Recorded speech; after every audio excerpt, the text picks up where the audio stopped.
सौंदत्ती डोंगरावर दरवर्षी रेणुका मातेची यात्रा होते। रेणुका मातेचे भक्त जिल्ह्याच्या सर्व भागात आहेत, परंतु सर्वच भक्तांना इच्छा असूनही श्री रेणुका मातेचं दर्शन घेता येत नाही।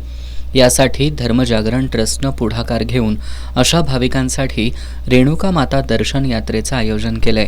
20 डिसेंबर रोजी सकाळी 10:30 वाजता श्री अंबाबाई मंदिरापासून कणेरी मठाचे मठाधिपती परमपूज्य काळसिद्धेश्वर स्वामी, परमपूज्य दादा महाराज, धर्मजागरण प्रांत संयोजक नितीन कमळापूरकर, पश्चिम महाराष्ट्र देवस्थान समितीचे कोषाध्यक्ष वैशाली क्षीरसागर, अनिल सौंदडे यांच्या प्रमुख उपस्थितीत रथयात्रेला सुरुवात होणार आहे, अशी माहिती ट्रस्टच्या वतीनं देण्यात आली।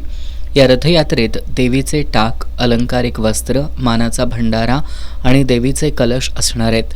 भाविकांनी या दर्शनाचा लाभ घ्यावा असं आवाहन बापू महाराज वायंगणकर यांनी केलंय। यात्रेमध्ये प्रचंड लोकांनी यात्रेचं स्वागत करावं, रथयात्रेचं दर्शन घ्यावं। रथयात्रेला लोकांनी उत्साहामध्ये स्वागत करून आईला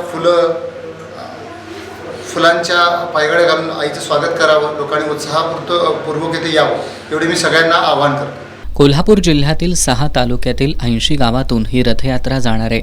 29 डिसेंबरला इचलकरंजीतील खवरे मैदान या ठिकाणी रथयात्रेची सांगता होईल, असं पत्रकार बैठकीत सांगण्यात आलं। या पत्रकार बैठकीला रथयात्रेचे संयोजक चंद्रकांत शिंदे, संतोष पाटील, प्रमोद पावले, प्रणव राजपूत, रवी मिसाळ, लखन पवार, सचिन पवार आदी उपस्थित होते।